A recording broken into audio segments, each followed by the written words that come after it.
Nag-post si Luzon ng mga larawan ng kanilang boat ceremony. Mga nangungunang papel. Ang aktor na nakasuot ng zombie at si Sutong Noo na nakasuot ng babaeng multo. Mga kagamitan sa pelikula, mga poster, at ang huling larawan ay nagpakita ng isang pekeng lalaki na napapalibutan ng 10 sundalo. Ipinakita rin niya ang lokasyon na Changyang Mountain, CTD. Pagkatapos, nag-repost ang mga at niya sa kanyang Weibo nang may pagkakaisa. Han Lengshan. Zombie, babaeng multo, at isang horror story. Gusto mo bang malaman ang higit pa? Lahat sa Infinite Horror. Ay repost mula kay Luzon. By Lin. Lubos akong ikinararangal na sumali sa Infinite Horror. Ako si Dingtong. Ay repost mula kay Luzon. Sutong Noo. Ako ang babaeng multo. Ay repost mula kay Luzon. Guan Lizin. Natutuwa ako na nagustuhan ni Na at Luzon at Fenghua Entertainment Official ang kwento ko, at ako ang scriptwriter ng pelikulang ito. Ay repost mula kay Luzon. Opisyal ng Fenghua Entertainment. Ang pinakaunang pelikulang ginawa ng Fenghua, Infinite Horror. Ay repost mula kay Luzon. Infinite Horror Official. Ay repost mula kay Luzon. Habang nagre-repost sila sa Weibo, ipinakita rin nila ang lokasyon ng Changyang Mountain.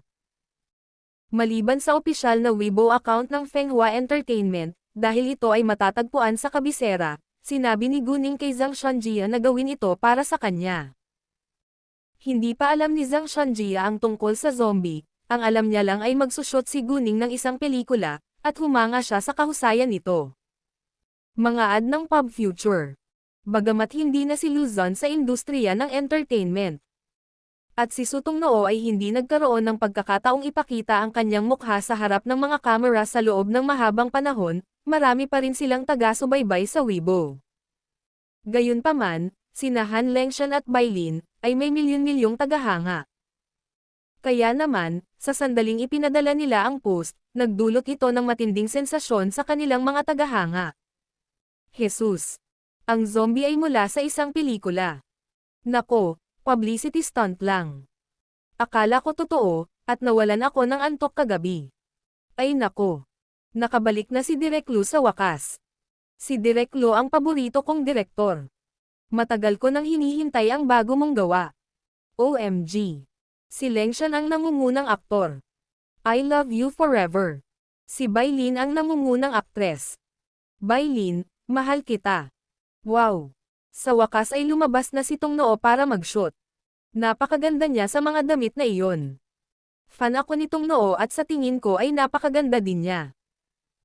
Oy, gusto mo bang lumabas at makipag-meeting, dahil pareho tayong mga tagahanga ni Tong Noo. Hoy, wag mong ibahin ang topic. Pero sinusuportahan ko ang ideya ng pakikipag-date, haha. Naging abala ang mga fans sa pagpapakita ng kanilang pagmamahal sa kanilang mga idolo, ngunit ang mga umaayaw sa kanila ay nag-iwan din ng maraming nakakaapektong komento. Lahat sila artista at direktor na walang kasikatan. Iyon ang nagpapaliwanag kung bakit hindi nila ginamit ang zombie para makakuha ng publisidad. Eksakto. Hindi ko akalain na magtagumpay sila. Mga ad ng Pop Future. Hindi ba sila natatakot na hindi ipalabas ang pelikula dahil si Luzon ang direktor? Kawili-wili. Since they dare to shoot the film, dapat confident sila na ipapalabas ito. Bobo ka ba? Sumasang-ayon ako. Walang sino man ang handang mag-aksaya ng ganoong kalaking pera kung ito ay tiyak na kabiguan. Totoo na dahil may nang-ahas na mag-invest ng pera sa pelikula ni Luzon, kailangan nilang magtiwala na matagumpay na maipapalabas ang pelikula. Ang mga haters na iyon kung minsan ay umaatake sa iba nang walang dahilan. Kahit gaano karaming tao ang sumuporta sa kanila o hindi nagustuhan, walang pakialam sina Guning at Luzon. Hanggat nakakuha sila ng sapat na publisidad, makikita ng manunood ang kalidad nito kapag ito ay nasa mga sinehan. Siyempre, may mga taong nagpahayag din ng kanilang mga pagdududa. Dahil isang pelikula lang, paano naman ang terorista? Don't tell me na nagkataon lang. Kung bakit hindi nila ito ipinaliwanag ng malinaw kahapon. Eksakto. Sinabi ng pulisya ng CTD na nahuli nila ang isang terorista, ngunit hindi binanggit ang pelikula. Ang unang paglabas ng kabanatang ito ay naganap sa N0 Velbian site. Sa kabutihang palad, mabilis na sumagot ang mga pulis na ito ay talagang nagkataon. Hinabol nila ang isang terorista sa Changyang Mountain pagkatapos ay hindi sinasadyang malaman na nagsushooting sila ng isang pelikula doon. Tumanggi ang mga tauhan ng pelikula na ilantad sa kanilang trabaho noong panahon na iyon, kaya hindi ito binanggit ng pulisya. Naniwala ang ilang tao sa opisyal na linya. Ito ay hindi karaniwan sa kanilang mga pelikula ay magsisimula lamang na mag-promote kapag ito ay malapit ng matapos. Limitado ang atensyon ng mga tao, at kung gagawin nila ang pag-promote ng masyadong maaga, mag-asawa ang mga tao dito mamaya. Bagamat ang kalidad ng mga serye sa TV o pelikula ay pinakamahalaga, naiintindihan na ito ng Infinite Horror Crew.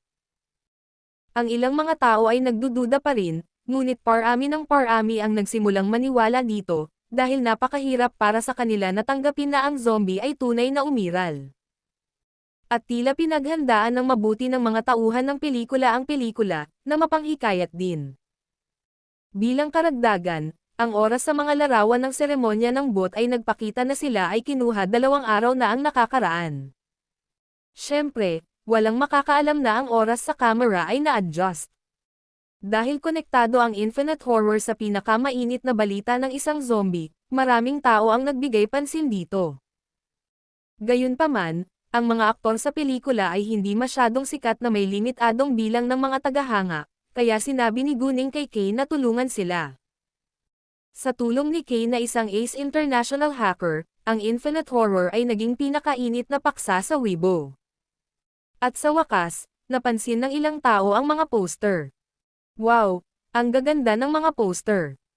Talagang, mukhang totoo sila. Dapat ay isang master's work ang mga ito. E ano ngayon? Kumuha sila ng isang grupo ng mga aktor ng B-list. Hindi ko akalain na magiging kasing ganda ng mga poster nitong pelikula. Eksakto, hindi na ako manonood nito. Walang pakialam kung panonoorin mo ito o hindi. Sasabihin ko sa aking mga kaibigan, pamilya, at lahat ng kakilala ko na huwag panoorin ito. Napakasungit mo. Halika. Bagamat B-list actors lang sila ngayon, magaling talaga silang artista. Sa tingin mo ba lahat ng A-list actor na iyon ay magaling umarte? Sa tingin ko lahat ng mayroon sila ay katanyagan. Mas gusto kong manood ng pelikulang ginagampanan ng mga mahuhusay na artista. Ikaw ay malamang nabaliw, pipi nilang tagahanga na ipinagtatanggol mo ang mga taong iyon. Oh, at ikaw ay dapat nabaliw na paypang tagahanga ng mga aktor na alam lamang kung paano gumawa ng mga publisidad na stunt. Bakit hindi na lang natin hintayin na lumabas ang pelikula? Maaari tayong magkomento pagkatapos mapanood ito. Eksakto. Masyado pang maaga para husgahan ito ngayon. Mga ad ng Pop Future. Ang balita ng pelikula ay sinundan ng mga animated na talakayan, ngunit mas maraming tao ang sumuporta sa kanila kaysa sa mga umatake sa kanila. Bagamat B-list actor lang sila, alam ng mga taong nakarinig ng kanilang mga pangalan na magaling silang artista. Para naman sa mga hindi nakakakilala sa kanila, karamihan sa kanila ay piniling maghintay hanggang sa lumabas ang pelikula. Sa kabuuan, ito ay isang grupo lamang ng mga haters na umaatake sa kanila sa internet. Dahil wala nang nagbigay pansin sa zombie, nagpahinga sina Gunning at Luzon, at wala silang pakialam kung gaano karaming mga haters ang umaatake sa kanila sa internet. Anyway, matagumpay na nakakuha ng maraming publisidad ang Infinite Horror. Malaki rin ang pakialam ni Tang Yun-fan sa karera ni Gunning, at naaliw din siya nang makitang ang balita ng zombie ay natabunan ng balita ng pelikula. Sa Hengdian World Studios, si Lee Ji-ayo ay nakasuot ng asol na sinaunang acting suit, at siya ay medyo maganda. Bagamat hindi kasing ganda ni Sutong Noo si Lee Ji-ayo, maganda rin siya dahil nakakuha siya ng kaunting katanyagan sa entertainment industry. Pagkatapos maglagay ng makeup, medyo nakamamanghang si Lee Ji-ayo. Sa pagkakataong ito, gumaganap si Lee Ji-ayo bilang supporting actress sa isang costume romantic drama. Kahit na ang kanyang papel ay itinakda bilang isang masamang babae, hindi ito ang pinakamasamang papel sa drama. Sa sandaling iyon, si Lee Ji-ayo ay kumikilos kasama ang nangungunang male actor. Ang nangungunang male actor ay isang bata ngunit sikat, magandang aktor, kaya na-stress si Lee Ji-ayo na umarte sa kanya, dahil dito, marami siyang pagkakamali sa isang simpleng eksena. Nagalit ang direktor at ilang beses siyang pinagmumura dahilan para mabadmood si Lee Ji-ayo. Ji-ayo, masamang balita. Nag-aalalang sabi sa kanya ng kanyang katulong sa sandaling bumalik si Lee Ji-ayo sa lugar kung saan siya makapagpahinga. Anong nangyari? Sabi ni Lee Ji-ayo na may pagkainip. Basahin mo ito. Ibinigay ng kanyang assistant ang mobile phone kay Lee Ji-ayo at sinabi sa kanya na basahin ito mismo. Nasa Weibo page ni Sutong Noo ang screen. Ano? Si Sutong Noo ang nangungunang aktres sa isang pelikula. Hindi makapaniwala si Lee Ji-ayo sa kanyang mga mata at galit na sinasabi. Muntik na niyang masira ang telepono sa lupa. Nang umalis si Sutong Noo sa Fateng Entertainment, bigla siyang naging aktres sa isang pelikula, habang si Lee Ji-ayo ay supporting actress pa rin sa isang TV drama. Bilang karagdagan, ang direktor ay si Luzon. Si Lee Ji-ayo ay hindi pipi. At hindi nagtagal ay napagtanto niya na si Luzon ay dapat may isang taong maimpluwensyang maging suporta niya upang magkaroon siya ng pagkakataong mag-shoot muli ng mga pelikula. Katulad ng nagawang kumilos muli ni Sutong Noo pagkatapos na may tumulong sa kanya na tapusin ang kanyang kontrata. Mga ad ng Pub Future. Si Luzon ay isang kilalang at mahuhusay na direktor, at siya ay nanalo ng maraming parangal hanggang ngayon. Bakit napakaswerte ni Sutong Noo? Galit na galit si Lee Ji-ayo na gagawin niya ang lahat para sirain ang reputasyon ni Sutong Noo. Gayunpaman, si Sutong Noo ay isang magaling, matuwid na artista, at nabigo siyang mahanap ang alinman sa mga maruruming sikreto ni Sutong Noo. Dahil wala siyang mahanap na maruruming sikreto, nagpa siya si Lee Ji-ayo na gumawa ng ilan. Sa kabisera, si Tangbing Senador ay nakaupo sa harap ng kanyang mesa na nagbabasa ng mga dokumento sa tanggapan ng tagapangulo. Wala pa siyang ideya tungkol sa balita ng bagong pelikula ni Luzon. Biglang tumunog ang telepono ni Tangbing Senador, at ang pangalan ng tumatawag ay Feifei. Ano? Sagot ni Tangbing Senador at malamig na sinabi. Chairman Tang, si Luzon ay bumalik sa industriya ng pelikula ngayon. Nagmamadaling sabi ng babae sa phone. Ano? Si Luzon ay nagsushooting muli. Nagulat si Tangbing Senador. Matagal na niyang pinasara si Luzon, kaya sino ang nangahas na kumilos laban sa kanya? Eksakto. Chairman Tang, ito ay Fenghua Entertainment, ang kumpanyang pinagtatrabahuan ngayon ni Luzon, galit na sabi ng babae. 2 taon na ang nakalilipas, si Luzon ay na-shoutout dahil sa kanya, at syempre, ayaw niyang makita siya muli. Si Tian Feifei ay isa ring B-list na aktres pati na rin ang may bahay ni Tangbing Senador. Hindi man siya magaling umarte, napakaganda niya sa mainit na katawan kaya naging kilalang aktres at supermodel. Siya ay sexy, ngunit hindi slutty, at hindi pa nasangkot sa isang iskandalo, kaya medyo maganda ang reputasyon niya. Syempre, bilang may bahay ni Tangbing Senador, hindi na niya kailangan na makihalubilo sa ibang mga investor o lalaki. Sa lahat ng mistresses ni Tangbing Senador, si Tian Feifei ang madalas niyang kasama, dahil medyo magaling siya sa kama at hindi na mabubuhay si Tangbing Senador na wala siya ngayon. Bukod dito, matalino si Tian Feifei. Ang gusto niya ay isang posisyon sa entertainment industry at fortune pati na rin sa kanya. Alam niya na hindi siya maaaring maging asawa ni Tangbing Senador, at hindi niya naisip iyon. Sa kanyang mga mata, ang pinakamahalagang bagay. Fenghua Entertainment, bahagyang kumunot ang noo ni Tangbing Senador. Hindi pa niya ito narinig noon. Oo, ito ay isang bagong tatag na kumpanya, sabi ni Tian Feifei. Sige, alam ko. Huwag kang mag-alala, sabi ni Tangbing Senador. Alam niyang hindi niya nasisiyahan si Tian Feifei, at hindi rin niya papayagan ang sinumang hamanin ang kanyang pahintulot. Na-curious siya kung paano nagawang kumilos ng Fenghua Entertainment laban sa kanyang utos.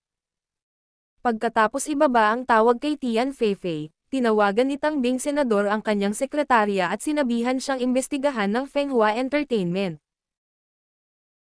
Nang magbigay ng utos si Tangbing Senador na imbestigahan ang Fenghua Entertainment, ilang kabataang lalaki ang naglalaro ng Q Sports sa isang high-end na clubhouse sa kabisera.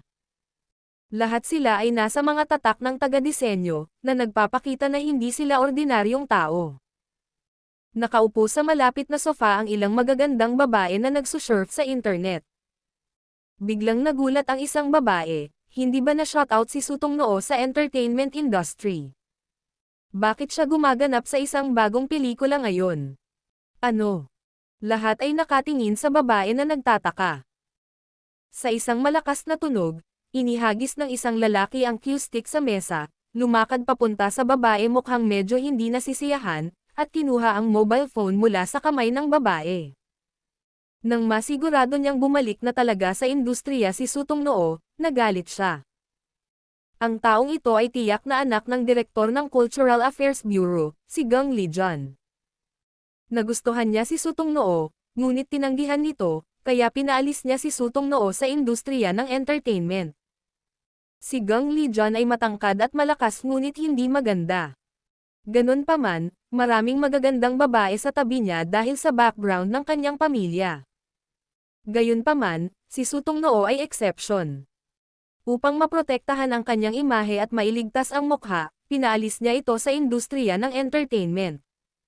Mga ad ng pop future. Ang pamilya ni Gang Lijan ay hindi masyadong maimpluwensyahan sa mataas na lipunan ng kabisera, kaya maaari lamang niyang makipaglaro sa mga artistang B-list. Lijan, gaano kalakas ang loob ng Feiteng Entertainment na huwag pansinin ang iyong order? Galit na sabi ng isang binata.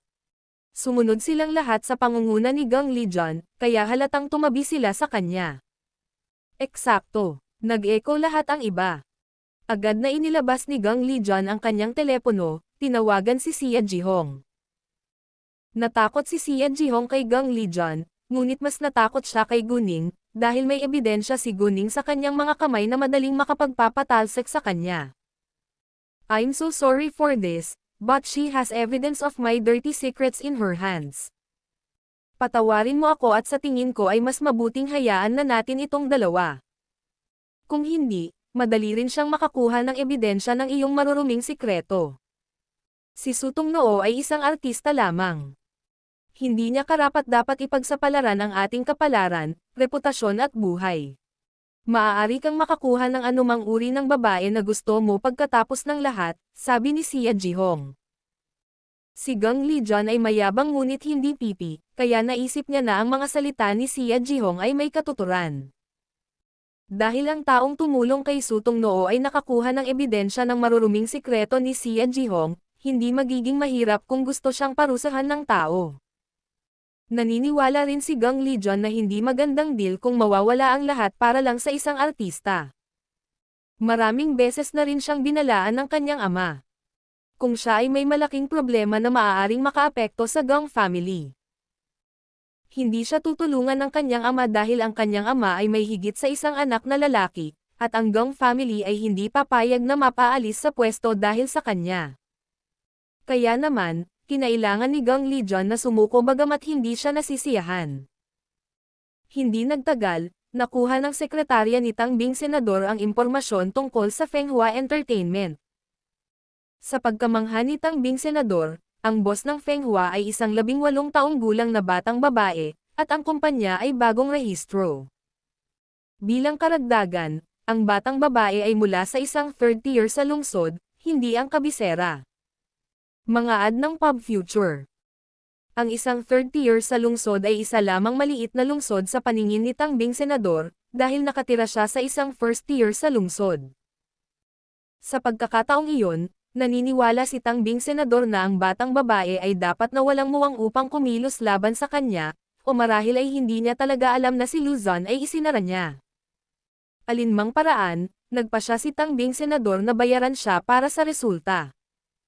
Dahil kinuna na nila ang pelikula, tatawag siya kapag ipapalabas na ang pelikula at isasara ang pelikula sa mga sinehan. Hindi inisip ni Tangbing Senador na si Guning ay isang mahalagang tao, kaya hindi siya nagsagawa ng masusing pagsisiyasat sa kanya at pinalampas ang pagkakataong malaman ang mas nakakagulat na balita. Kasabay nito, sa sala ng isang marangyang vilya sa kabisera, isang lalaki na nasa edad 27 ang nakahiga sa sofa at nakikinig ng musika. Siya ay may kaakit-akit na mga katangian at mukhang sexy pati na rin ang eleganteng. Nagsusurf siya sa internet gamit ang kanyang mobile phone. Bigla siyang nagulat sa nabasa niya at biglang umupo para tumawag. Nang sinagot ang kanyang tawag, inis na sinabi niya, "Boss, hindi mo ba sinabi sa akin na I manage ang Fenghua Entertainment sa ngayon? Nag-shoot lang sila ng pelikula, pero wala akong alam tungkol doon." Ang lalaking ito ang mismong lalaking kinuha ni Leng Xiaoteng para tulungan si Guning na pamahalaan ang Fenghua Entertainment sa ngayon. Ang kanyang pangalan ay Lu Xiao, at ngayon ay kausap niya si Leng Xiaoteng sa telepono. Nagulat din si Leng Xiaoteng nang mabalitaan niyang kakashoot lang ng pelikula ng Fenghua Entertainment. Pagkaraan ng ilang sandali, sinabi ni Leng Xiaoteng, "Nako, nakalimutan kong sabihin sa kanya. Tatawagan ko siya kaagad." Ang kabanatang ito ay unang ibinahagi sa Enyo ViewerEls 1N platform. Pagkatapos noon, binaba na niya ang tawag. Napatulala si Lu Xiao sa sagot ni Leng Xiaoteng. Ano? Nakalimutan niya. Kailan pa naging masama ang alaala niya? Gayunpaman, gaano man siya kaagrabyado ay hindi niya magawa at hindi siya nang ahas na makipagtalo sa kanyang amo. Sa katunayan, hindi lang nakalimutan ni Leng Xiaoteng, kundi nakalimutan din ni Guning ang tungkol kay Lu Xiao dahil naging abala siya. Nang matanggap ni Guning ang tawag ni Leng Xiaoteng, bumalik lang siya sa malaking boss para magpahinga. Naging maayos naman ang shooting ng pelikula dahil lahat sila ay magaling at masipag. Nang makitang tumatawag ay si Leng Xiaoteng, ngumiti si Guning sa kaligayahan. "Hi," sinagot ni Guning ang tawag kaagad. Si Guning at Leng Xiaoteng ay hindi madalas tumawag sa isa't isa tulad ng ibang magkasintahan dahil pareho silang may kanya-kanyang negosyong dapat harapin. Kung pareho silang libre, magde-date sila o makisalo sa pagkain. Kung pareho silang nasa trabaho, gabi-gabi lang sila magkatawagan.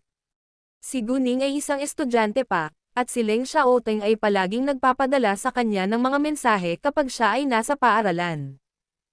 Minsan, nagkakatatawagan din sila sa mga salit-salit na araw. Gayunpaman, pareho silang abala nitong mga nakaraang araw, kaya ilang araw na silang hindi nagtawagan. Gayunpaman, kahit na hindi sila madalas makipag-ugnay sa isa't isa, sila ay labis na nagmamahalan gaya ng dati. Tinawagan ako ni Lu Xiao at sinabi niya sa akin na si Fenghua ay nagsushooting ng isang pelikula, ngunit walang nagpaalam sa kanya. Sabi ni Leng Xiaoteng. Hindi niya kino-question si Guning, ngunit malinaw niyang sinasabi ito. Oh, hindi naaalala ni Guning si Lu Xiao hanggang ngayon, at nakaramdam siya ng hiya. Patawarin mo ako. Masyado akong abala nitong mga araw na ito para sabihin sa kanya. Busy. Natarante si Leng Xiaoteng. Bakit naging abala si Guning sa kanyang mga klase? Nasa CTD ako ngayon. Pagkatapos ay sinabi ni Guning kay Leng Xiaoteng ang lahat. Nakilala ni Leng Xiaoteng ang isang zombie ng personal noon, kaya naniwala siya kay Guning. At nang mabalitaan niya na pinili ni Tan Jiangfeng si Guning, nagalit siya. Si Xu Jinchen at Jinbei na nasa parehong silid ni Leng Xiaoteng ay nakaramdam ng kaunting takot nang magalit si Leng Xiaoteng. Nagpalitan sila ng tingin ngunit ni isa sa kanila ay walang alam kung bakit siya nagalit. Alam nila na tinawag ni Leng Xiaoteng si Guning, ngunit hindi nila akalain na inis siya ni Guning. Baka may nang inis kay Guning, kaya nagalit si Leng Xiaoteng. Naniniwala ang dalawa na ito ang tunay na dahilan kung bakit biglang nadismaya ang kanilang amo. Ayos lang. Nalutas ko na ang problema, sabi ni Guning para aliwin siya. Tawagan si Lu Xiao kung makatagpo ka ng anumang problema na may kaugnayan sa kumpanya. Hahawakan niya ito ng maayos, sabi ni Leng Xiaoteng. Oo naman, sagot ni Guning. Mga ad ng Pub Future. Oh, sinabi ko sa kanya na nakalimutan kong sabihin sa iyo na ipaalam sa kanya, dagdag ni Leng Xiaoteng. Haha, Tumawa si Guning dahil naiintindihan niya na kailangang makaramdam ng hinanakit si Lu Xiao kapag ginamit ni Leng Xiaoteng ang dahilan na iyon. Nang marinig ang pagtawa ni Guning, bahagyang natuwa si Leng Xiaoteng. Pagkatapos ibaba ang tawag kay Leng Xiaoteng, tinawagan ni Guning si Lu Xiao ng sabay-sabay. Sinabi niya sa kanya kung paano nangyayari ang pelikula, ngunit hindi niya binanggit ang zombie. Sa totoo lang, si Lu Zhan ang ganap na namamahala sa pagbaril. Dahil si Lu Xiao ang executive ng Fenghua Entertainment. Kailangan niyang maging pamilyar sa kanyang staff, kaya nagpadala sa kanya si Guning ng isang email na may kasamang listahan ng kanilang staff. Sa gusali ng pamahalaan ng CTD, hinangaan ng lahat ang katalinuhan ni Jiang Bowen ngayon. Bagamat natuwa ang kanyang mga kalaban sa politika na makita siyang matagumpay na naaayos ang gulo. Wala itong may dudulot na mabuti sa kanila kung magdulot ng malawakang panik ang zombie, kaya wala ni isa sa kanila ang nangahas na ilantad ang katotohanan. Lose. Hindi rin masaya si Tan Jiangfeng na ang balita ng zombie ay natabunan ng balita ng pelikula, ngunit wala siyang magagawa tungkol dito. Makalipas ang ilang araw, inaresto siya ng mga pulis. Si Tan Jiangfeng ay sinintensyahan ng mga taon sa bilangguan dahil sadyang nagpakalat ng gulat sa internet. Samantala, maraming reporter ang nagtipon sa Changyang Mountain. Tumabi si Guning at hinayaan silang salubungin si Lu Zhan. Natuwa si Lu Zhan nang makitang dumarating ang mga reporter at kusang loob din siyang tumanggap ng maraming panayam. Hindi naman masama ang husay sa pag-arte ni Chu Peihan, at tila hindi siya kinabahan nang ipakita niya ang kanyang mukha sa mga kamera sa unang pagkakataon. Hindi rin kinabahan sina Hao Ran at Zhang Tianping, at mahusay din silang gumawa. Para naman sa mga manero na gumanap bilang miyembro ng archaeology team, ipinakita lang nila ang kanilang mga mukha sa mga kamera ngunit walang linya. Mga ad ng Pub Future. Bandang alas 6 ng gabi, natapos ang isang araw na trabaho. Hindi sila nagmamadali, at hindi sila nakatulog ng maayos noong nakaraang gabi kaya sinabihan sila ni Guning na magpahinga ng mabuti sa hotel ngayong gabi. Bago sila umalis, tinanong ni Guning si Lu Zhan kung paano niya dapat ayusin ang kanilang tirahan. Sinabi ni Lu Zhan, matagal bago matapos ang isang pelikula, at kailangan namin ng hindi bababa sa 2 linggo ng paggawa ng pelikula sa bundok na ito, kaya sapat na ang isang 3-star hotel. Nagtatanong lang si Guning, dahil aayusin ito ni Lu Zhan sa pagtatapos ng araw, habang dadalhin niya sina Chu Peihan, Hao Ran at Zhang Tianping para manatili sa Huangdeng Hotel. Alam ng lahat na malapit silang magkaibigan kaya walang nagreklamo. Tumawag si Guning sa reception ng hotel bago sila umalis. Sa kabutihang palad, may sapat na mga bakanteng silid para sa kanila. Nang paalis na sila, maliban sa 10 sundalo, lahat ng iba ay nagulat nang makita si Guning na nakaupo sa driver's seat. Tila napakakakaiba na ang isang batang babae sa kanyang edad ay nagmamaneho ng ganoon kalaking bus. Si Guning ay 18 lamang, at ang iba pang mga tao sa malaking bus ay mas matanda sa kanya. Guning, ikaw ba ang nagmamaneho nitong bus dito? Tanong ni Lu Zhan na may pagdududa. Iilan lang ang nakakaalam ng tunay na pagkakakilanlan ni Guning, kaya sinabihan sila ni Guning na tawagin siya sa kanyang pangalan sa harap ng iba. Oo, sabi ni Guning. Alam niya kung ano ang iniisip nila, at nakaramdam siya ng saya. Boss, may driver's license ka ba? Tanong ni Hao Ran. Nakangiti si Guning at kinuha ang kanyang lisensya. Eto, gusto mo bang suriin? Binuksan ito ni Hao Ran at tumingin. Nakuha mo lang ito ilang buwan na ang nakalipas. Nag-aalala pa rin si Hao Ran sa mga kasanayan ni Guning sa pagmamaneho. Ang Envol Beans ay ang unang plataporma upang ipakita ang kabanatang ito. Relax. Ako ay isang mahusay na driver. Kinuha ni Guning ang kanyang lisensya sa pagmamaneho at pinaandar ang bus. Dahil sinabi ni Guning, naniwala silang lahat sa kanya. Bagamat ang ilan sa kanila nakakakilala lang ni Guning ay may pagdududa pa rin, handa silang sundin ang kanyang pamumuno. Ang maliit na bus na sinakyan ng mga sundalo ay dumaan sa unahan, na sinundan ng malaking bus na minamaneho ni Guning, at ang bus na sinakyan ng mga tauhan ng pelikula ay nasa dulo ng linya. Sa kalagitnaan ng hotel, biglang lumitaw ang isang larawan sa harap ng mga mata ni Guning. Nakita niya ang isang malaking truck na tumakbo palabas mula sa isang overpass at kumatok sa maliit na bus kung saan nakaupo ang mga sundalo. Nang makita iyon, napagtanto ni Guning na isang aksidente ang mangyayari sa lalong madaling panahon, kaya pinara niya ang preno at pinahinto ang malaking bus sa gilid ng kalsada. Nagulat ang lahat, ngunit bago sila makapagtanong ng anuman, kinuha ni Guning ang kanyang telepono at tinawagan si Mo Cheney. Nang makitang huminto ang malaking bus, huminto rin ang bus ng crew sa likuran nito. Sa kabutihang palad, agad na sinagot ni Mo Cheney ang tawag ni Guning. Seryosong utos ni Guning sa telepono, ihinto ang kotse sa tabi ng kalsada. Ngayon na. Mga ad ng Pub Future. Nang hindi nag-iisip o nagtanong pa, sinabi ni Mo Cheney sa driver, ihinto ang sasakyan. Nang huminto ang maliit na bus 10 metro ang layo mula sa overpass sa unahan nila, isang malaking truck ang humarurot palabas. Lahat ng mga sundalo sa maliit na bus ay nakita ang eksena sa pagkagulat. Sa isang malakas na tunog, nahulog ang truck mula sa overpass. Bagamat ang overpass ay hindi mataas sa lupa, ang truck ay nasira ng husto at ang lahat ng kahoy na kargado nito ay nagulong.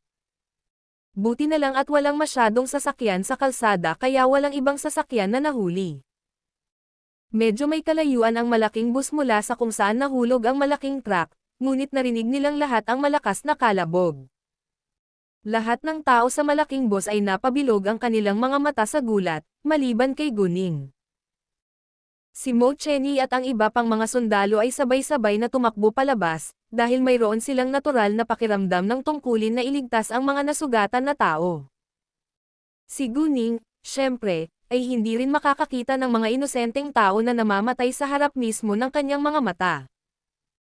Manatili sa kotse, at huwag lumabas, sabi ni Guning sa iba pa sa malaking bus bago siya bumaba dito. Sa oras na napagtanto ng mga tao ang nangyari, wala na si Guning. Bagamat si Chupihan at ang iba ay sabik na tulungan si Guning, nanatili pa rin sila sa kanilang mga upuan dahil sinabi sa kanila ni Guning. May 2 tao sa malaking truck na puno ng dugo na walang malay. Sa kabutihang palad, hindi masyadong mataas ang overpass kaya buhay pa rin sila kahit malubhang nasugatan. Nang walang karagdagang pag-iisip. Sa sandaling tinulungan ni Mo Cheney at ng kanyang mga kasamahan sa club ang 2 tao na makalabas ay naglabas si Guning ng 2 kristal ng kapangyarihan at pinilit silang lunukan ito. Si Mo Cheney at ang iba pang mga sundalo ay may malaking paggalang at pagtitiwala kay Guning, kaya walang sino man sa kanila ang pumipigil sa kanya. Matapos kunin ang mga power crystal, unti-unting gumaling ang kanilang mga sugat. Ngunit kailangan pa nila ng 2 linggo para makarecover dahil nasugatan sila ng husto. Hindi rin sila nagpapadala ng gagamutin ni Guning sa harap ng napakaraming tao dahil mahihirapan siyang magpaliwanag. Nagsilbing orihinal na host ang N0V3 Letera 0V para sa paglabas ng kabanatang ito sa N0V3LB1N. Nang mahulog ang malaking truck sa overpass, nakaharap ang kalsada. Binalak ni Mo Cheney na ipadala ang 2 nasugatan sa ospital, ngunit humarang ang malaking truck, at hindi nila ito maigalaw, kaya tumawag na lang sila ng ambulansya at ang fire engine. Mga ad ng Pub Future. Nang sa wakas ay nakapagpahinga na sila, biglang naalala ni Mo Cheney na tinawagan siya ni Guning bago pa man mangyari ang aksidente sa sasakyan. Pagkatapos ay lumingon siya kay Guning para sa sagot. Naunawaan ni Guning na kailangan niyang bigyan siya ng makatwirang paliwanag. O hindi sila maniniwala na nagkataon lang iyon, kaya sinabi niya kay Mo Cheney, nagkaroon lang ako ng premonition at naisip na may masamang mangyayari. Naranasan ko na rin ang kakaibang pakiramdam noon. Kaya tinawagan kita para ihinto kaagad ang sasakyan. Bagamat parang hindi pangkaraniwan, naniwala si Mo Cheney sa kanya dahil ito lang ang dahilan para makapagpaliwanag sa lahat ng nangyari. Maraming salamat, Miss Gu. Taos-pusong sinabi ni Mo Cheney kay Guning. Kung hindi dahil kay Guning, lahat sila ay nahuli sa aksidente sa sasakyan. Ang iba pang mga sundalo ay taos-pusong nagpasalamat kay Guning, Miss Gu, maraming salamat. Ang mga nakamasid ay nakatayo malayo sa kanilang ngunit lahat sila ay nagtataka kung bakit iginagalang ng mga sundalo ang isang dalaga. Natutuwa akong tumulong, sabi ni Gunning. At mangyaring ilihim ito sa amin. Oo naman, Miss Go, sabi nila. Pagkatapos ng aksidente, naalala nila ang kabaitan ni Gunning sa kanilang mga puso. Makalipas ang ilang minuto, dumating ang ambulansya at ipinadala sa ospital ang dalawang sugatan. Makalipas ang ilang minuto, dumating ang fire engine at pinaalis ang malaking truck. Si Mo Cheney at ang iba pang mga sundalo ay bumalik sa rehiyon ng militar mamaya. Tatawagan sila ni Gunning bukas para sa shooting ng pelikula. Nang bumalik si Gunning sa malaking bus, lahat ay na-curious kung ano ang nangyari. Alam nilang lahat na may kinalaman ito kay Gunning, ngunit walang nang-ahas na magtanong. Kaya naman, upang maibsan ang kanilang mga pag-aalala, sinabi ni Gunning sa kanila ang parehong bagay na sinabi niya kay Mo Cheney. Pagkatapos ng paliwanag ni Gunning, nabuhayan sila ng loob. Tungkol naman sa hapunan, hindi sila nagsalo sa isang 5-star hotel kundi isang medyo magandang hotel. Pagkatapos ng hapunan, ang mga aktor ay bumalik sa kanilang silid, habang ang iba pang mga manggagawa ay kailangang magkaroon ng isang pulong upang maghanda para sa mga susunod na araw. Kinailangan nilang bumili ng mas maraming costume para sa mga artista. At ang mga extra ay nangyayari din ng mga costume. Kinailangan nilang itakda ng maayos ang mga yugto bago sila magsimulang kunan din ang mga sumusunod na bahagi ng pelikula. Namuhunan si Gunning ng 100 milyong yuan sa pelikulang ito at sinabi kay Luzon na gawin ito sa abot ng kanyang makakaya. Bagamat ito ay isang emergency, hindi ito mahirap.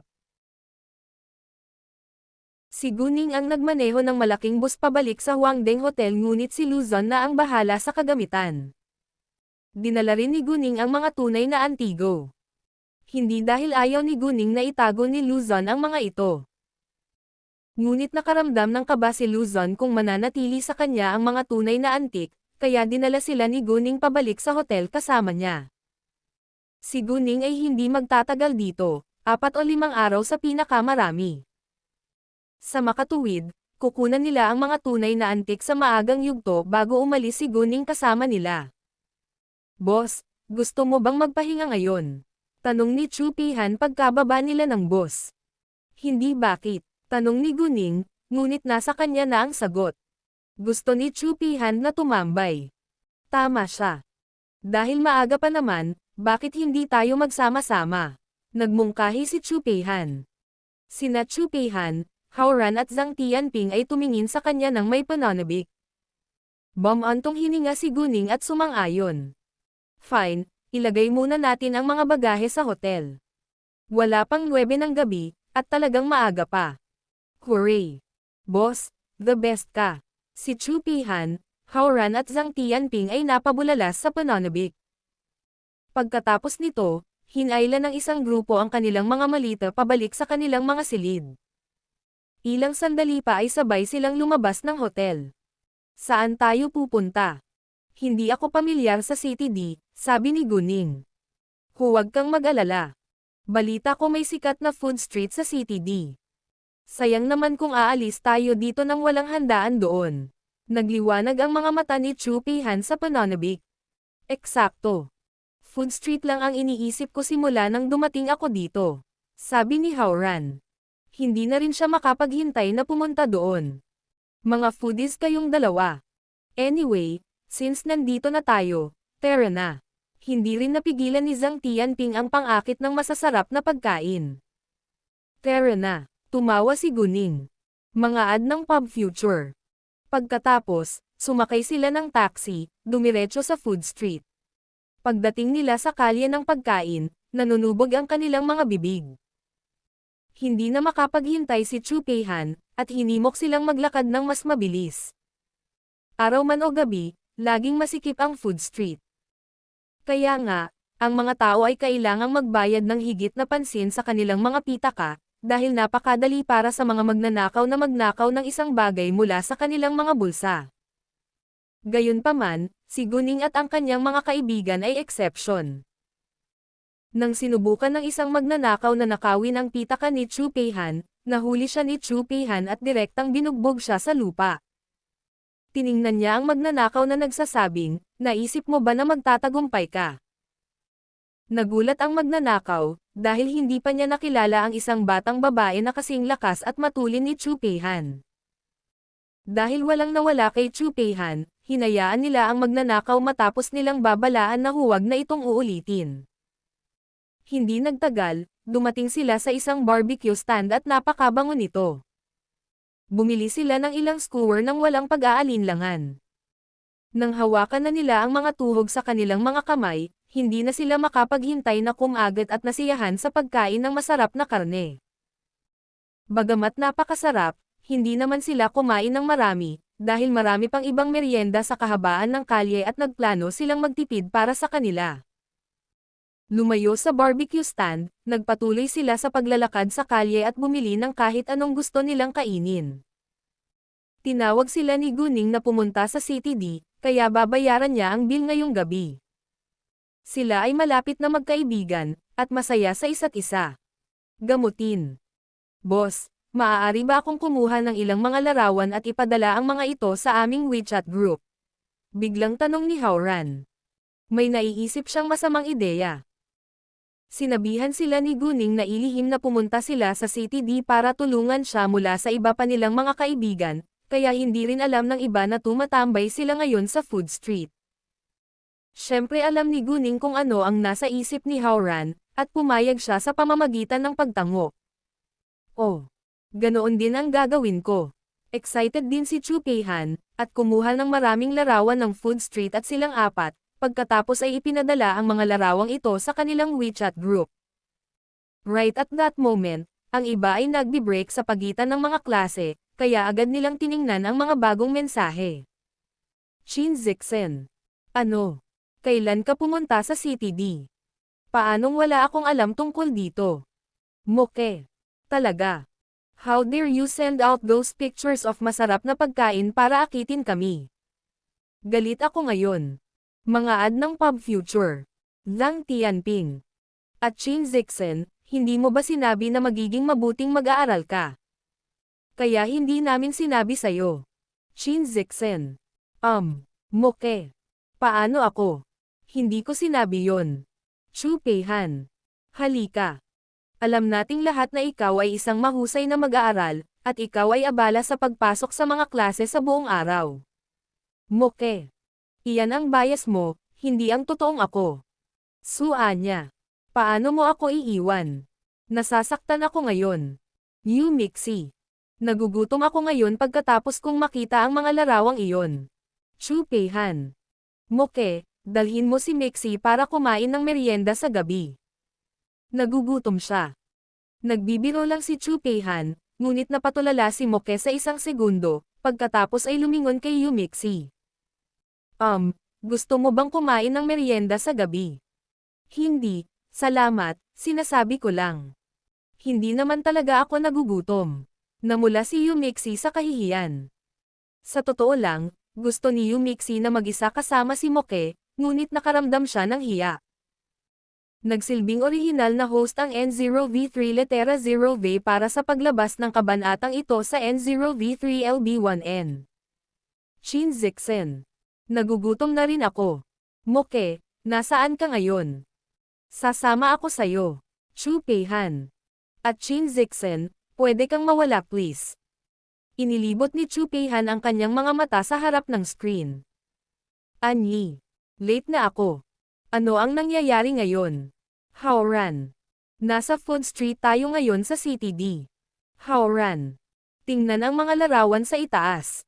Chu Peihan. Napakasarap. Zhang Tianping. Eksakto. Sige, kailangan nating bumalik para tamasahin ang ating mga ketekam-takam na merienda sa gabi. Bye. Pagkatapos noon, hindi na nila ito pinansin at nagpatuloy sa pagkain ng mga specialty. Si Moke at ang iba ay labis na hindi nasisiyahan, ngunit wala silang magagawa tungkol dito. Sa huli, dinala pa rin ni Moke si Yu Mixi para mag-night snack, dahil gusto rin niyang makasama ito ng ilang oras. Dahil gutom na rin si Moke, niyaya niya si Yumixi na makisalo sa kanya ng night snacks, hindi na tumanggi si Yumixi sa pagkakataong ito, kaya sabay na lumabas ang dalawa.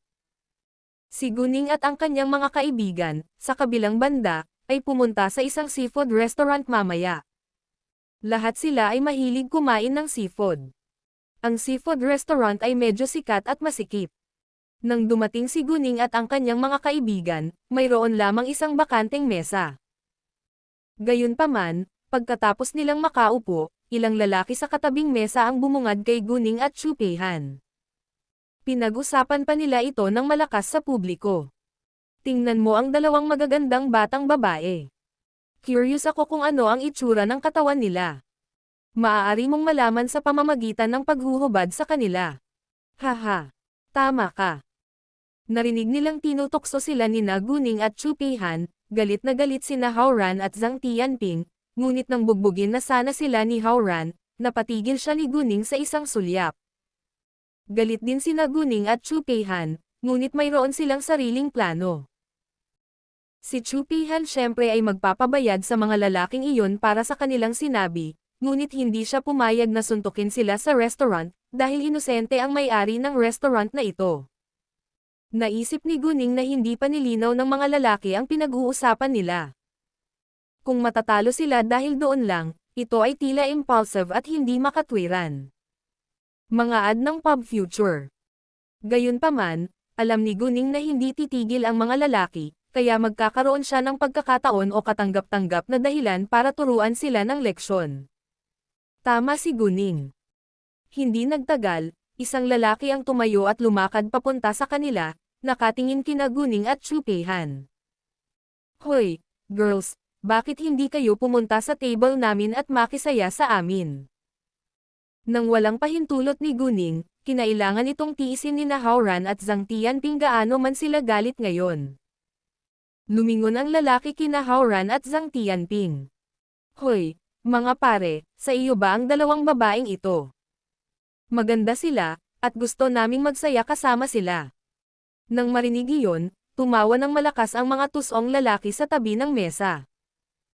Ang ibang mga tao sa restaurant ay nakiramay kay Guning at sa kanyang mga kaibigan, ngunit wala sa kanila ang nangahas na tulungan sila. Nilinggan muli ni Haoran si Guning, humihingi ng pahintulot sa kanya sa katahimikan. Biglang-bigla, si Guning ay nagsuot ng nakakaakit ng ngiti, na nagpasindek sa lahat sa paligid, maging sina Haoran at Zhang Tianping ay humanga sa kanyang kagandahan. Malumanay na sinabi ni Guning, mahal ko ang isang lalaking marunong lumaban. Kung matatalo niyong 4-2, aalis kami dito sa inyo. Ginawa ng kabanatang ito ang unang paglitaw nito sa pamamagitan ng N0V3.1N. Agad na napagtanto ni Haoran at Zhang Tianping na naglalagay si Guning ng bitag para sa kanila, kaya hindi na sila galit at naghanda na talunin sila mamaya.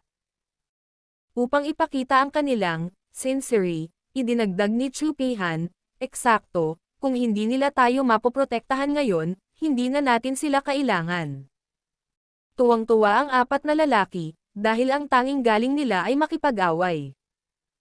Bukod pa rito, 4 silang lalaki, habang sina Haoran at Zhang Tianping ay mga teenager, kaya naniniwala sila na madali silang mananalo. Kaya naman, bago pa man sila magsimulang lumaban, ang 4 na lalaki ay tila napaka-proud at may kumpiyansa.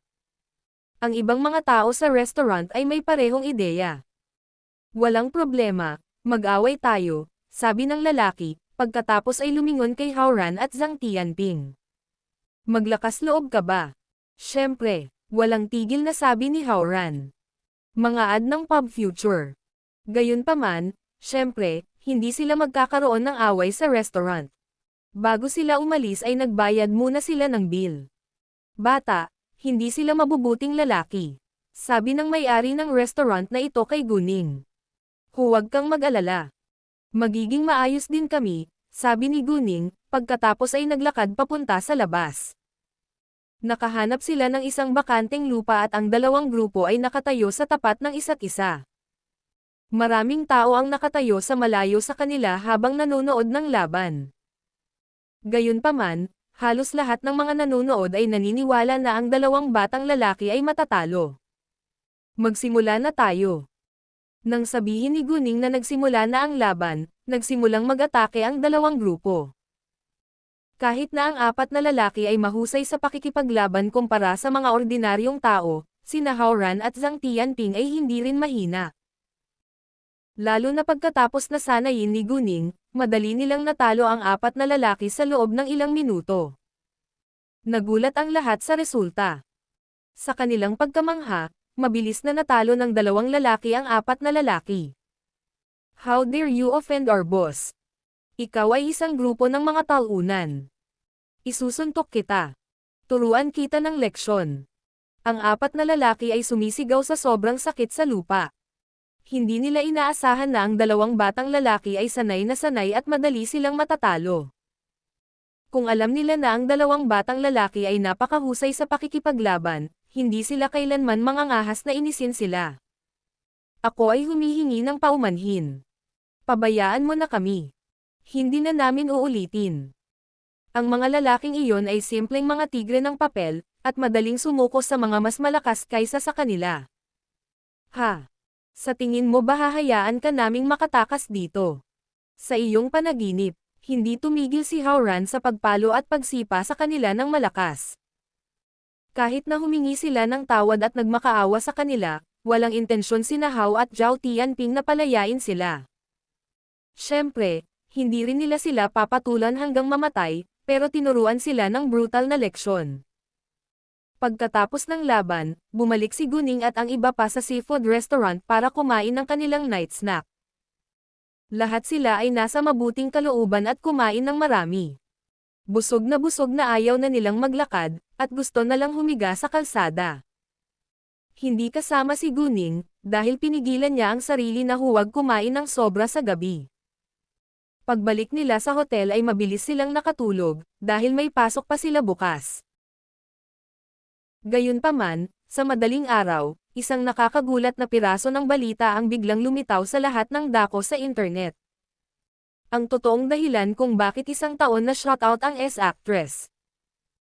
Sinubukan ng aktres na nagtatrabaho sa Fating Entertainment na sumakay sa coattails ng isang mahalagang figurette, pagkatapos ay nilagyan niya ng droga ang kanyang alak. Iyan ang totoong dahilan kung bakit na shoutout si S-actress sa entertainment industry sa loob ng isang taon. Ngayon, sino ang lalaking sumusuporta sa kanya behind the scenes para magkaroon siya ng chance na maging leading actress sa Infinite Horror? Isang internet user na nagngangalang, Miss Paparazzi, ang nagpost sa Weibo, at hindi nagtagal ay naging viral ito. Bagamat hindi nito binanggit ang buong pangalan ng aktres. Naisip kaagad ng mga tao na ang aktres ay si Sutong Noo na nagtatrabaho sa Fating Entertainment at ngayon ay tinanong aktres sa Infinite Horror. Dahil sa pag-promote ng Infinite Horror na si Sutong Noo ay nakakuha ng maraming atensyon, kaya nang lumabas ang post, siya ay binatikos ng husto. Kahit na madaling araw na maraming internet users nagising pa ang mabilis na nag-repost nito. Ano? Si Sutong Noo ay isinara sa industriya. Nagtaka ako kung bakit siya nawala ng isang taon. Hoy, hindi iyon ang punto. Ang punto ay kung bakit siya na-shoutout sa loob ng isang buong taon. Ito ay paninirang puri. Si Tong Noo ay isang aktres na may moralidad, hindi niya gagawin iyon. Nilagyan niya ng droga ang lalaki. Hay nako, siguradong sabik na sabik siyang makipagtalik sa lalaki. Mga ad ng Pub Future. Hindi mo ba naiisip na kakaiba ang timing? Kaka-announce lang ni Sutong Noo na siya ang nagtanong ng aktres sa bagong pelikula at biglang lumabas ang balitang ito. Eksakto. Dapat ay gawa ng hater. Baliw yata ang blogger na ito. Wala talagang ebidensya. May iba akong opinyon. Sa palagay ko ay hindi kasing inosente si Sutong Noo sa hitsura niya. Siguro siya ay isang kalapiteng mababa ang lipad at kung ano ang ginawa niya sa harap ng mga kamera ay ganap na isang gawa. Sumasang-ayon ako. Sa tingin ko, si Sutong Noo ay dapat may sexual na relasyon sa may-ari ng Fenghua Entertainment o Luzon. Kung hindi, hindi siya magkakaroon ng pagkakataon. Mga baliw kayo. Nagdesisyon akong hindi na siya sundan simula ngayon. Sobrang disappointed ako. Isipin mo ang iyong wika. Hindi siya slot. Wala kang pakialam. Sa tingin ko siya ay isang puta. Ang lakas ng loob mong sabihin yan. Ang mga gumagamit ng internet ay mahigpit na nagtatalo sa internet. Dahil sikat na paksa pa rin ang Infinite Horror, hindi nagtagal ay napunta sa ibang bansa ang nakakagulat na balita tungkol kay Sutong Noo. Nang marinig ni Guning ang balita, kalalabas lang niya sa kama at si Tang Yunfan ang tumawag sa kanya. Ningning. Kailangan mo ba akong hawakan? Bagamat alam ni Tang Yunfan na kaya ni Guning na harapin ito ng mag-isa. Hindi niya namamalayan na inisip niya ang kanyang sarili bilang ama ni Guning ngayon, at gagawin ang lahat para sa kanyang anak. Mga ad ng Pub Future. Salamat, kaya kong harapin ito mag-isa. Tumanggi si Guning. Kumpanya ko ito, at dapat kong matutunan kung paano patakbuhin ng maayos ang isang kumpanya sa pamamagitan ng paglutas ng mga problema ng mag-isa, di ba? Nang marinig iyon, hindi na iginiit ni Tang Yunfan. Well, kung may kailangan ka, tawagan mo lang ako. I will, sabi ni Guning, pagkatapos ay ibinaba ang tawag. Ningning.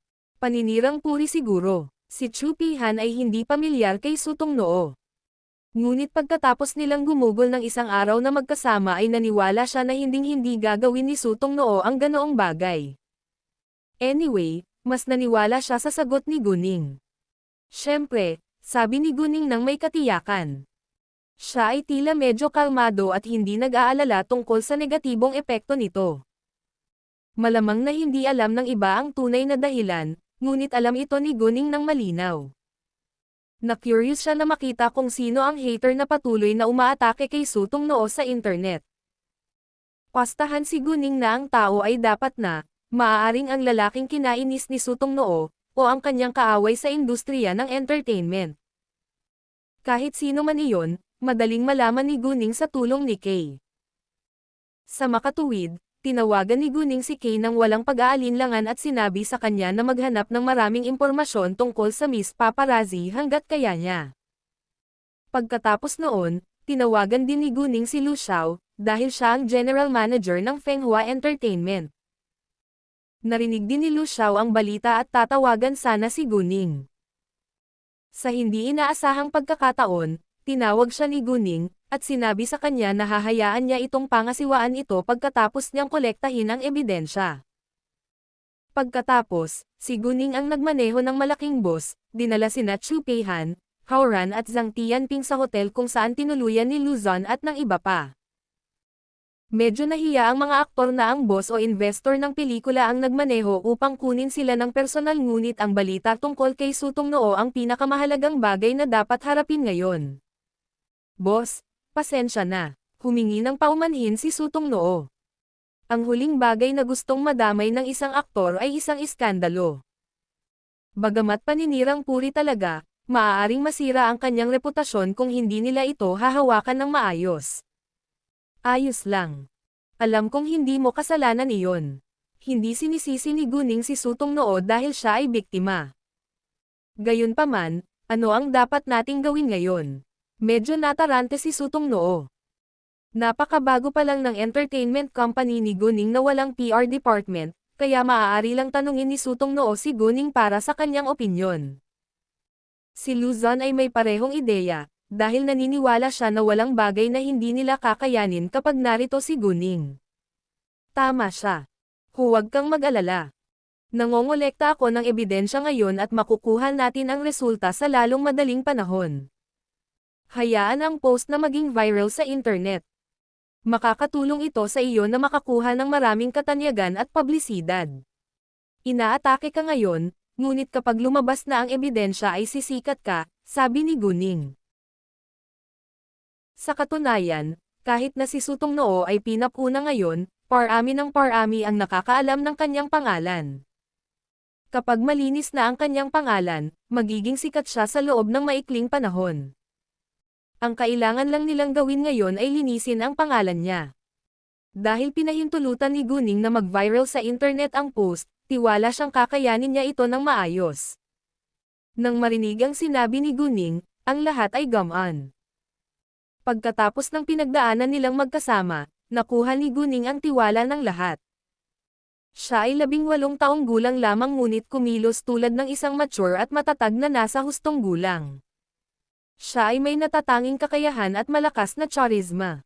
Siya ay tila isang natural na pinuno. Sa pangako ni Guning, umalis sila patungong Changyang Mountain upang ipagpatuloy ang pagbaril. Pagdating nila, nagsimula na silang magtrabaho at sabay na natanggap ni Guning ang mensahe ni Kay. Kay. Boss, very interesting itong Miss Paparazzi. Nagpadala ako sa iyo ng isang email. Tingnan mo ngayon. Agad na binuksan ni Guning ang email.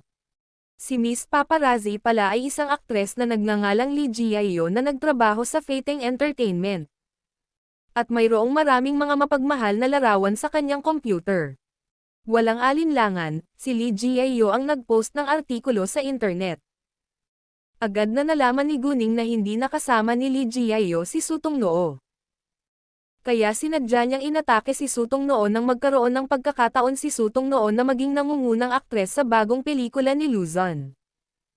Ipinadala ni Guning ang ebidensya kay Lu Xiao at sinabihan siyang i-post ito sa kanilang opisyal na Weibo account.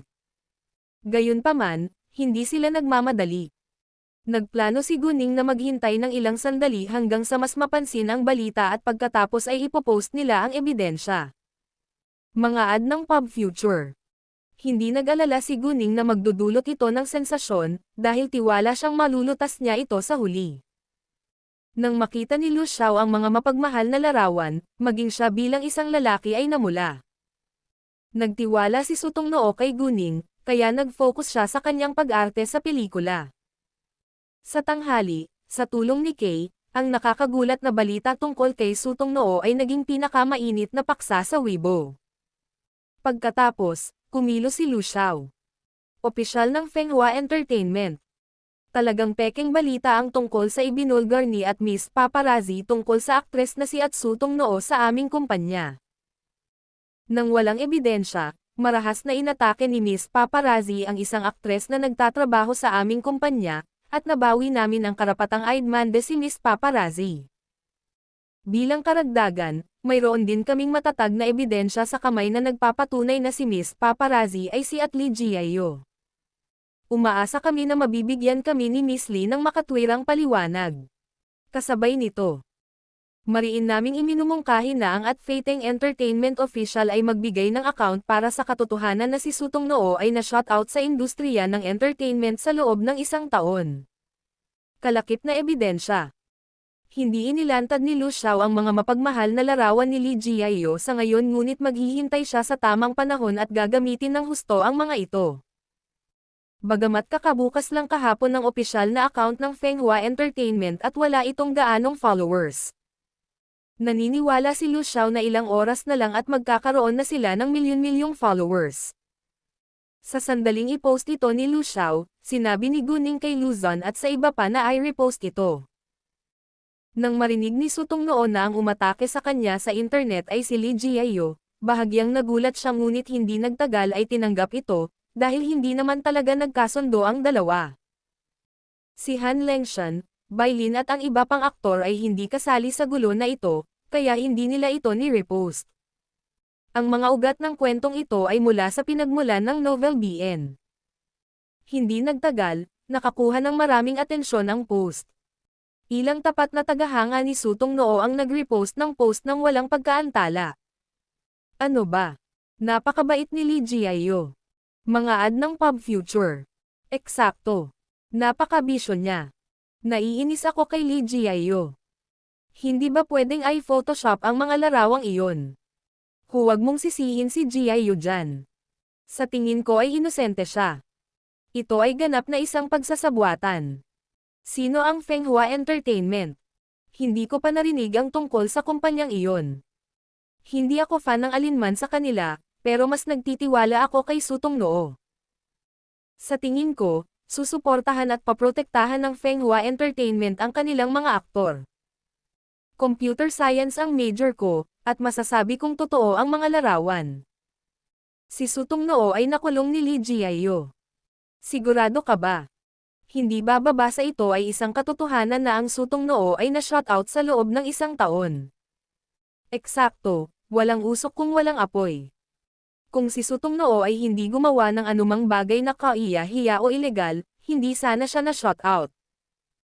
Iilan lang sa mga tao ang nakakaalam ng tunay na dahilan kung bakit na-shoutout si Sutong Noo sa loob ng isang taon, kaya inakala ng karamihan na si Sutong Noo ay may ginawang amoral. Malaki ang posibilidad na ito ay isang mahalagang tao, ngunit hindi malalaman ng mga nanonood sa internet ang katotohanan. Kaya, sa sandaling ilantad ni Miss Paparazzi na si Sutong Noo ay isinara sa labas dahil siya ay nagdroga ng isang tao sa mataas na posisyon, karamihan sa mga tao ay hilig na maniwala dito. Sa Hengdian World Studios, maganda ang mood ni Lee Jiayo dahil nakakuha ng maraming atensyon ang kanyang post. Gayunpaman, pagkaraan ng ilang sandali, naramdaman niya na ang iba sa mga tripulante ay tumingin sa kanya ng may paghamak. Bahagyang kumunat ang noo ni Lee Jiayo ngunit hindi niya alam kung bakit. Wala siyang ideya na siya ang pinapuna ngayon sa Weibo. Nagmamadaling tumakbo sa kanya ang kanyang katulong at tila galit na galit. Jiayo, tingnan mo ito. Sinabi iyon, ipinakita ng kanyang assistant kay Lee Jiayo ang opisyal na account ng Fenghua. Nang mabasa ang pinakabagong post nito, nagulat si Lee Jiayo. At ngayon naiintindihan na niya kung bakit ganoon ang tingin sa kanya ng mga tao sa paligid. Paano ito posible? Hindi alam ni Lee Jiayo kung ano ang nangyari o kung paano ito haharapin ngayon. Sa sandaling iyon, tumunog ang telepono ni Lee Jiayo, at ang tumatawag ay ang kanyang ahente, si Tung Zin. Nag-alinlangan si Lee Jiayo na sagutin ito dahil alam niya ang dahilan kung bakit siya tinawagan ni Tung Zin, ngunit hindi siya makatanggi na tanggapin ito. Sa makatuwid, naglakad si Lee Jiayo sa isang tahimik na lugar na walang tao sa paligid. Hay, Tung. Bago niya matapos ang kanyang pangungusap, sumigaw si Tung Zin sa galit sa telepono, isinulat mo ba ang artikulong umaatake kay Sutong Noo sa Weibo? 2. Nauutol na sabi ni Lee Jiayo. Ayaw niyang aminin ito, ngunit hindi siya paniniwalaan ni Tung Zin kahit itanggi niya ito. Minsang mautal si Lee Jiayo, sigurado si Tung Zin na ginawa niya ito at lalo siyang nagalit. Mabuti naman at inatake mo siya, ngunit nasa kamay na nila ang ebidensya. Naghuhukay ka lang ng sarili mong libingan. Nilinaw ni Chairman Sia na kung hindi malulutas ang problemang ito, matatanggal ka sa trabaho. Ano-ano ang dapat nating gawin ngayon? Natarante si Lee Jiayo at halos umiyak. Maaari ba nating sabihin na ang mga larawan ay Photoshop? Seryoso, galit na galit si Tung Zin. Sa tingin mo ba lahat ay kasing pipi mo? Hindi ko maamin, nag-aalalang sabi ni Lee Jiayo. Natahimik sandali si Tung Zin. At sinabing, kukunin ko kaagad ang isang Internet Water Army. At ibaling ang atensyon ng mga tao sa katotohanang isang taon nang isinara ang Sutong Noo. Sa mga sumunod na oras, maraming haters ang biglang lumitaw sa internet at patuloy na umaatake sa mga tagahanga ni na Sutong Noo at Sutong Noo. Alam ng lahat ng matatalinong tao na isa lamang silang Internet Water Army, ngunit walang makakapigil. Mga ad ng Pub Future. Sila. Nang makita iyon, nasiyahan si Lee Jiayo at ang kanyang koponan. Gayunpaman, makalipas ang ilang sandali, dalawang super influencer ang sumali sa paglaban sa opinyon ng publiko. Fang Tang. Huwag kailanman tretuhin ang iba sa paraang ayaw mong tretuhin ka. Naniniwala ako sa karma. Repost mula sa @Fenghua Entertainment Official. Luish. Malalaman natin ang katotohanan sa huli, at sana ay hindi masaktan ang mga inosenteng tao. Repost mula sa @Fenghua Entertainment Official. Sa sandaling ay repost ng dalawang super influencer ang pinakabagong post na ipinadala ng Fenghua Entertainment ay naghagis ito ng bomba sa industriya ng entertainment. Si Fang Tang ay 28, at siya ang pinakamahusay na aktres na may 60 milyong tagahanga. Habang si Luish ay 30, at siya ang best actor na may 70 milyong tagahanga. Pareho nilang sinundan ang official account ng Fenghua Entertainment at kitang-kita na pumanig sila sa Fenghua. Karaniwan, ang mga sikat na aktor ay hindi gustong masangkot sa mga away sa internet. Kung handa silang gawin ito, gamitin ito na mayroon silang malapit sa relasyon sa Fenghua Entertainment. Sa loob ng ilang minuto, libu-libong tao ang nag-repost ng kanilang post. Ang mga tagahanga ni na Fang Tang at Lu Yish ay napakatapat sa kanila at nagtiwala sa kanila nang walang anumang pagdududa. Kaya natural nilang pinili na maniwala at suportahan ang Fenghua Entertainment. Hindi nagtagal, ang Internet Water Army na kinuha ng club ni Lee Jiayo ay nalantad at si Sutong Noo pati na rin ang Fenghua Entertainment ay nakakuha ng higit na suporta sa Weibo. Nang walang tulong ni Kay sa pagkakataong ito, ang Sutong Noo at Fenghua Entertainment ay agad na naging pinakamainit na paksa. Samantala, ang mga tagasunod ni Sutong Noo at Fenghua Entertainment ay dumarami ng husto. Nang malaman ng assistant ni Sutong Noo na si Lin Xiaoxia na sina Fang Tang at Lu Yish ay pumanig sa kanila laban kay Lee Jiayo, sobrang nagulat siya at natuwa. Parang may malapit na relasyon sina Fang Tang at Lu Yish sa Fenghua Entertainment. Si Sutong Noo ay nasa kalagitnaan ng pagbaril, kaya naglakad si Lin Xiaoxia papunta kay Guning at nagtanong, "Boss, kaibigan mo ba sina Fang Tang at Lu Yish?" Mga ad ng Pub Future. Lubos na nakalimutan ni Lin Xiaoxia ang katotohanan na si Sutong Noo ay nasa ilalim ng matinding pag-atake sa internet ilang minuto lang ang nakalipas. Ngunit ang kanyang mga mata ay nagliwanag sa pag-usisa habang nakatingin siya kay Guning. WHO. Hindi ko sila kilala. Bahagyang kumunat ang noo ni Guning. Ano? Hindi mo sila kilala? Gayunpaman. Sinundan nila ang aming opisyal na account sa Weibo ngayon. At ni-repost nila ang aming post upang suportahan kami, sabi ni Lin Xiaoxia at ipinakita ang Weibo page sa kanyang smartphone kay Guning. Nang marinig iyon, naunawaan ni Guning ang nangyari. Nako, sinabi ko sa general manager ng kumpanya namin na i-handle ito. Baka kaibigan niya sila, sabi ni Guning pagkatapos basahin ang Weibo page. Oh, iyon ang magpapaliwanag. Tumanggaw si Lin Xiaoxia. Paano na ngayon? Tanong ni Guning. Agad na namula si Lin Xiaoxia. Nag-hire sila ng isang Internet Water Army, ngunit ngayon ay mas marami na tayong mga taga-suporta kaysa sa kanila pagkatapos pumanig sa atin sina Fang Tang at Lu Yish. Ngumiti si Guning, ngunit hindi nagsalita, dahil ang lahat ay nasa ilalim ng kanyang kontrol. Si Tongzin at Lee Jiayo, sa kabilang banda, ay labis na nataranta. Sa kanilang pagkamangha, nagkaroon ng malapit na relasyon ang Fenghua Entertainment kina Fang Tang at Lu Yish. Kung tutuusin, ang alinman sa kanila ay mas maimpluwensyahan kaysa sa sinumang artista sa Feiteng Entertainment. Tinawagan ni Lee Jiayo si Tongzin at halos mapaiyak sa pag-aalala. Ano ang dapat nating gawin ngayon? Mas agresibo pa ang mga tagahanga ni na Fang Tang at Lu Yish kaysa sa Internet Water Army. Nanginginig sa takot ang boses at katawan ni Lee Jiayo. Alam niyang malaki ang problema niya ngayon. Huminga ng mahabang hininga si Tongzin at sinabing, maaari na lang nating gawing scapegoat ang iyong assistant. Kahit na si Lee Jiayo ay gumawa ng isang malaking pagkakamali, siya ay mahalaga sa kanilang mga lawak, habang ang kanyang katulong ay walang halaga sa kanilang kumpanya. Ay, tama. Sasabihin ko sa kanya ngayon din. Nakahinga si Lee Jiayo. Ang isang makasarili na tao tulad niya ay hindi kailanman makaramdam ng pagkakasala sa pagsira sa buhay ng isang inosenteng tao. Isa pa, naniniwala siyang basta ang katulong niya ang sisihin sa kanyang ginawa, magiging maayos siya. Nang ipaalam sa kanyang katulong ang tungkol sa desisyon, nadurog ang puso niya at hindi makapaniwala.